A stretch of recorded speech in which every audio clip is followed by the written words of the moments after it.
Right, so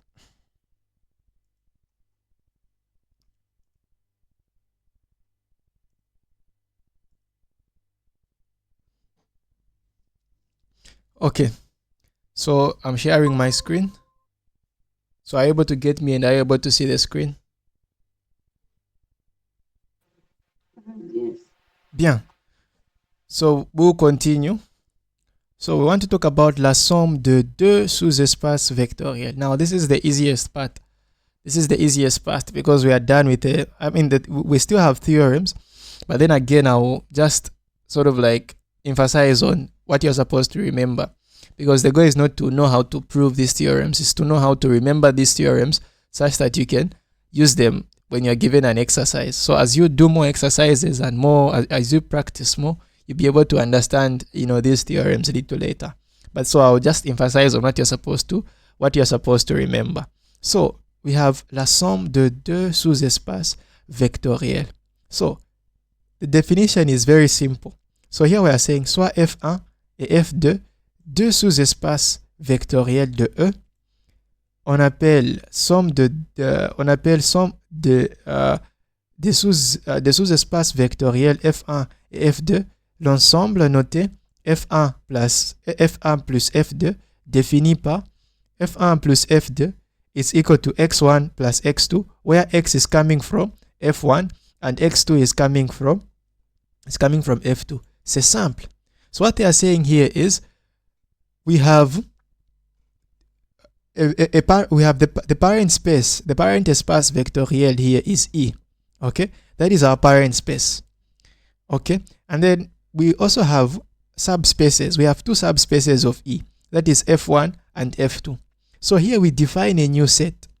We define a new set which is F1 plus F2, which is the set that is going to contain elements in the form x1 plus x2, where the first item, which is x1, is coming from the first subspace, and the second item, which is x2, is coming from the second subspace. So we've defined a new set that we are calling la somme de deux sous-espaces vectoriels. So it's like we are adding an element of f1 plus f2 is basically the sum of where the first item is coming from the first subspace and the second item is coming from the second subspace. So this is what the definition is saying. We have two subspaces and then we have the parent space, which is E. So I can define a new space which is f1 plus f2. I can define a new space which is f1 plus f2 such that I take the sum where the first item is coming from the first subspace, which is f1, and then the second item is coming from the second subspace, which is f2. And if I take the sum of these two items, I'm going to have to define f1 plus f2. So this is what f1 plus f2 is. So is the definition clear? Is the definition clear?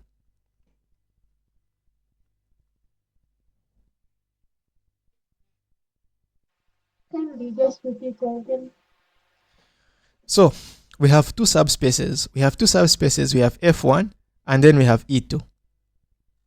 We have two subspaces, f1 and f2.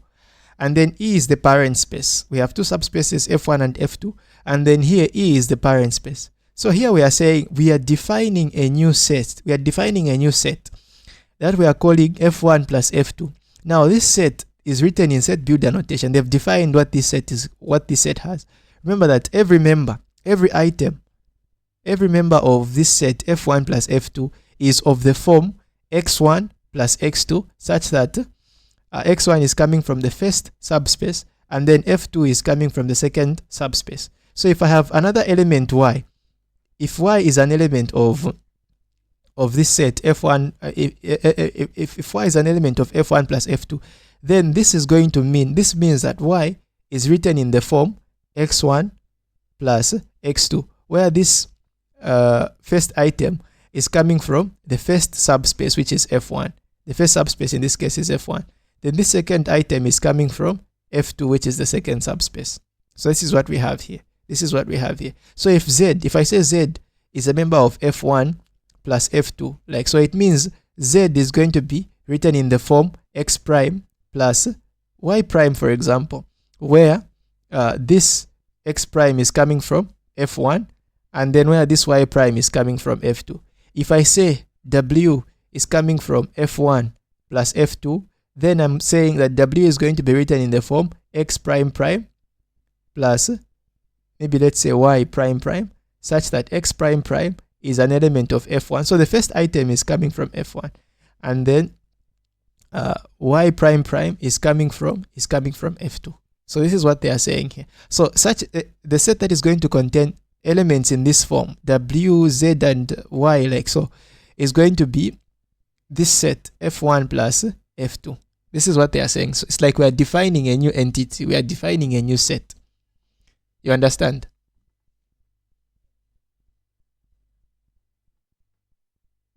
Yes. Okay. That's true. Yes. And if you do the addition too, Huh? we add we add them. Yes, we add them. Yeah. It's a sum. It's actually, yeah, it's a sum. We add them. Right. So let's now show montrons que, let's now show that the space f1 plus f2 est un SEV, est un sous-espace vectoriel of the parent space E. Now recall what we have to show, for us to show that some given space is a subspace of another space. Now the first thing that we are supposed to show is to show that the identity, we are supposed to show that the identity of E, we are supposed to show, that's the first part. We are supposed to show that the identity element of the parent space, which is E, we are supposed to show that it is in f1 plus f2. Let's justify this. Now I know that f1 plus f2, I know that f1 plus f2 is the set of items x1 plus x2, such that x1 is coming from f1 and x2 is coming from f2. This is what I know about this f1 plus f2. Now, is 0 of E, is the identity element of E part of f1 and f2? Now remember that f1 is a subspace. f1 is already a subspace. According to the definition, f1 is a subspace. Same thing, f2 is a subspace. f2 is a subspace, meaning f1 contains the 0 element. f1 contains the 0 element of E. Let me just write that property, because f1 is a subspace. So f1 contains the identity element of E, and f2 contains the identity element of, and f2 contains the identity element. So, and f2 contains the identity element of f2. Why? This is because f1 is a sous-espace vectorial, so it contains the identity of E. Same thing, this is a sous-espace vectorial because, this is a sous-espace vectorial, and as such, it is going to contain the identity of E. Now, f1 plus f2 contains elements of this form, x1 plus x2. So if I take, for example, 0 of E plus 0 of E, what do I get? I'll get 0 of E. Now, this 0 of E is an element of f1 plus f2. Why is it an element of f1 plus f2? It's because this first 0 of E is coming from f, and then this second 0 of E is coming from f2, and then if I take the sum, I'll get an element of f1 plus f2. So I see that the 0 element of E is also in what? Is also in f1 plus f2. You understand the justification? Is the justification clear? That actually the identity element of E, the 0 of E, is in f1 plus f2, because in the beginning it is in f1, it's also in f2, because f1 and f2 sont des sous-espaces, vectoriels de E. So which means each of them contains the 0 element of the parent space. So if I take an element like this one, 0 of E plus 0 of E, I'll get 0 of E. But then the 0 of E is coming from the first one here, the 0 of E is coming from f1, then the second one is coming from f2. If you take the sum, you get 0 of E.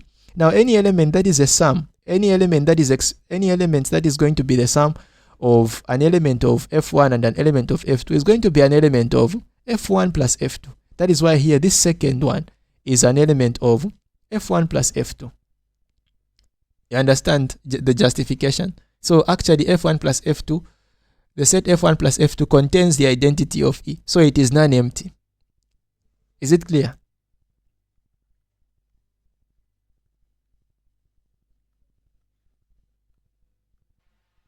The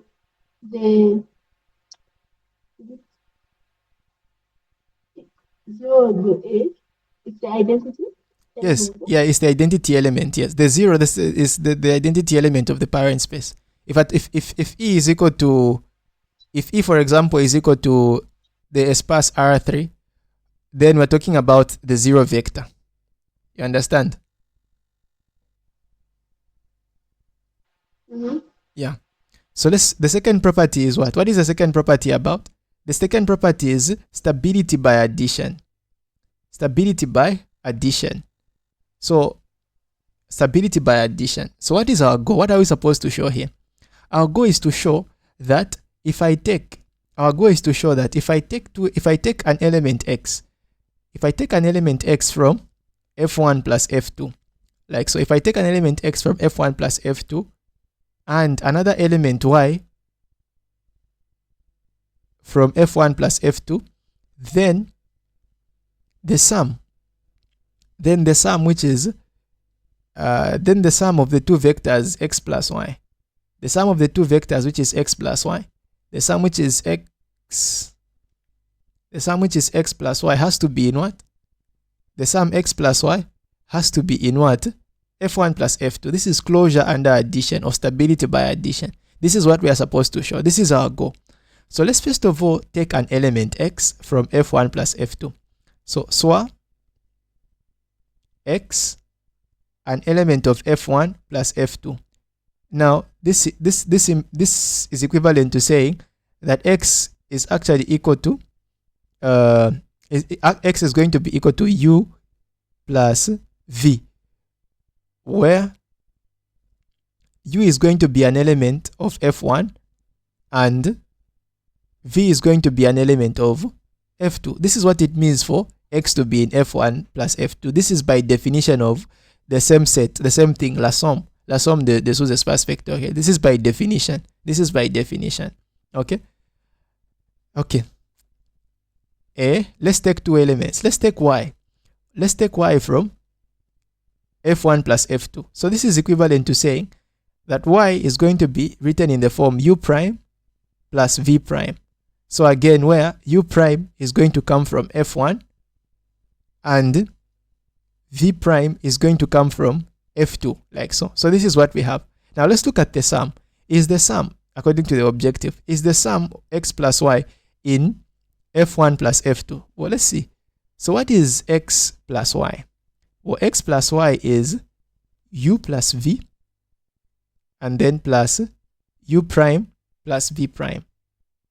And then this is equal to our group they use, u plus u prime, like so, and then plus v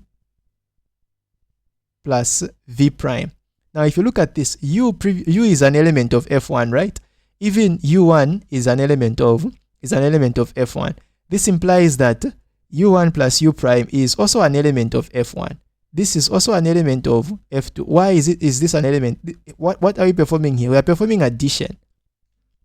And then we know that f1 is a sous-espace. We know that f1 is a sous-espace vectoriel. We know that f1 is a sous-espace vectoriel. According to the definition, f1 is a sous-espace vectoriel and f2 is a sous-espace vectoriel. So it is stable by addition. So if I add two elements in f1, I'll get an element of f1. If I add two elements of f2, I'll get an element of f2. So because this is an element of f1 and this is an element of f2, this sum x plus y has been expressed in the form such that the first item is coming from f1 and the second item is coming from f1. So we see that this one is actually going to be an element of f1 plus f2. So we have stability by addition. Is it clear? Yes, it's clear. Yes. Now, what is the last property? The last property is we have to prove stability for scalar multiplication. Stability for scalar multiplication. So what are we supposed to do? We're supposed to say SWA, we take some scalar alpha take some scalar alpha in R, like so, and some element, we take some scalar alpha and some element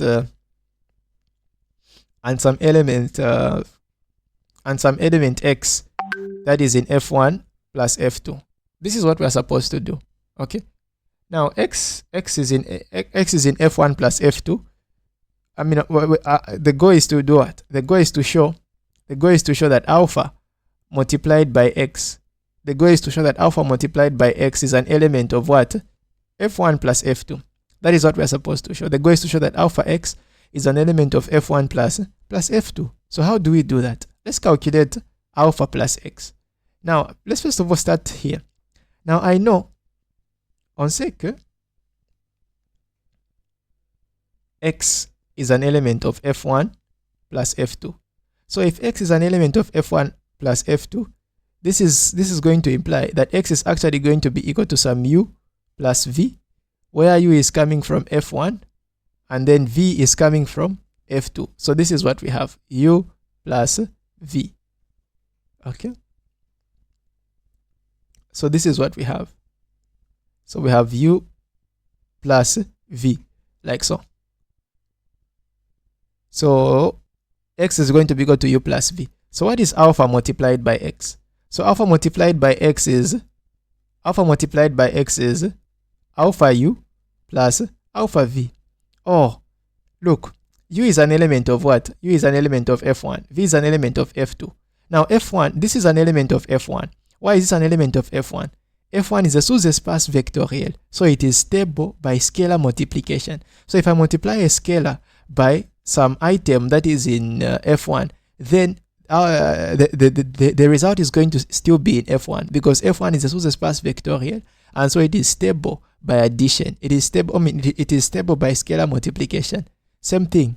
F2 is a sous-espace vectoriel that is going to be stable by scalar multiplication. So if I multiply this alpha multiplied by v, then I'm going to have F2. I'm going to have an element of F2. So we've written this alpha x as an element of some element of F1 plus some element of F2. Then this is going to imply that actually this alpha x is an element of F1 plus F2. So we've shown all the three properties: existence of non-empty, and then stable by addition, and then stable by scalar multiplication. So the conclusion here is that F1 plus F2 is going to be a sous-espace vectoriel of the parent space, which is E. So the takeaway here is that this new set that we've defined,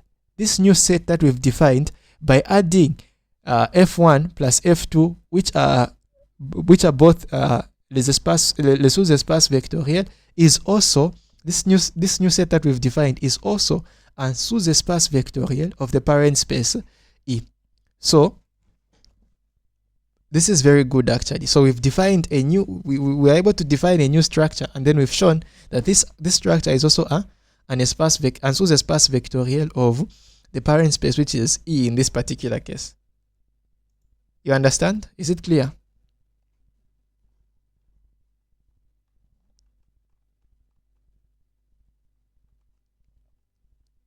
C'est clair?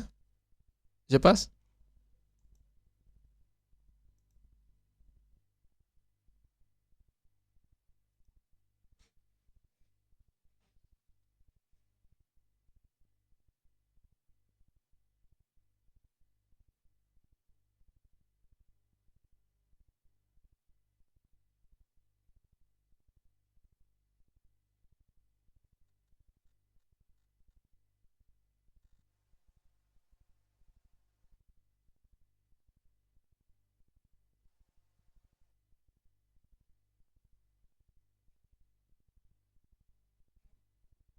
Is it clear?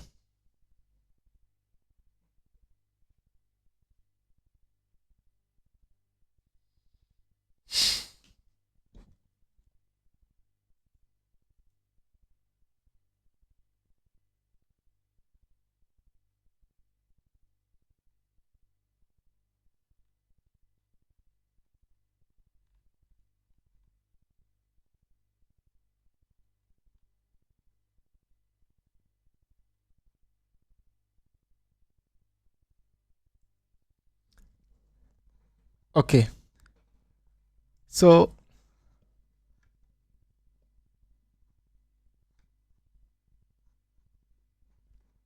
am I allowed to proceed?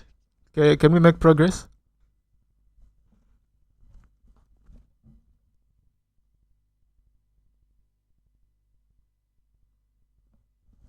Okay, looks like some connection problem.